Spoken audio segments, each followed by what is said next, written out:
எபிசோட்ல தமிழ் ராகினி கிட்ட மாத்திரோட கவர் கொடுத்து என்ன மாத்திரை அப்படின்னு கேட்கறாங்க. ராகினி இதுதான் தூக்க மாத்திரை அப்படின்னு சொல்லிட்டு திட்டுறாங்க. இது இன்னும் கொஞ்சம் பவர் அதிகமாக இருந்தால் அவங்க உயிரே போயிருக்கும் அப்படின்னு சொல்லிட்டு திட்டிட்டு அங்கேருந்து போயிடுறாங்க.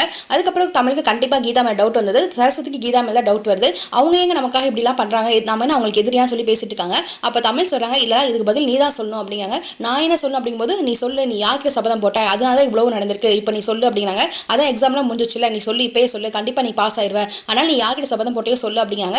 சரஸ்வதி வந்து யார்கிட்ட சபதம் போட்ட அப்படிங்கிறத சொல்லிடுறாங்க. உங்க தம்பி கிட்ட தான் நான் போட்டேன் அப்படின்னு சொல்லிட்டு அங்கே நடந்த கம்பெனியில் நடந்த எல்லா விஷயத்தையும் சொல்லிடுறாங்க. இதை கேட்டு தமிழ் ரொம்பவே கோவமாயி நான் கார்த்தியை போய் என்னன்னு கேட்குறேன்னு சொல்லிட்டு போறாங்க.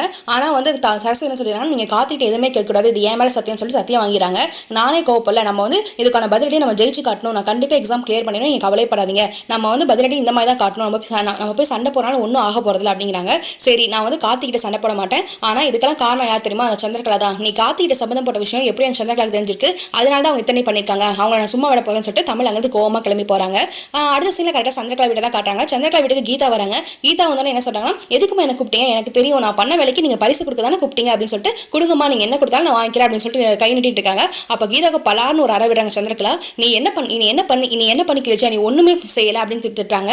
ஏமா அப்படின்னு கேட்கும்போது, வசு இப்பதான் ஃபோன் பண்ணா, சரஸ்வதி அந்த 2வது எக்ஸாம் நல்லா எழுதிட்டு வந்துட்டாரமா, அவ கண்டிப்பா கிளியர் பண்ணுவேன்னு சொல்றா, நீ மாத்திரை கொடுத்தியா இல்லையா அப்படிங்கிறாங்க. இல்லம்மா நான் தான் மாத்திரை கொடுத்தேன், ஆனா சரஸ்வதி மாத்திரை சாப்பிட்டதே நான் பார்த்துட்டு தான் வந்தேன் அப்படிங்கிறாங்க. எங்க நீ மாத்திரை கொடுத்தா, அவ 2 எக்ஸாம் நல்லா எழுதிட்டா இந்த எக்ஸாமும் கிளியர் பண்ணிடுவா, என் மாப்பிள்ளையும் வந்து தோத்துருவாரு, எனக்கும் அது கேவலமா போகுது அப்படின்னு சொல்லிட்டு திட்டிகிட்டே இருக்காங்க.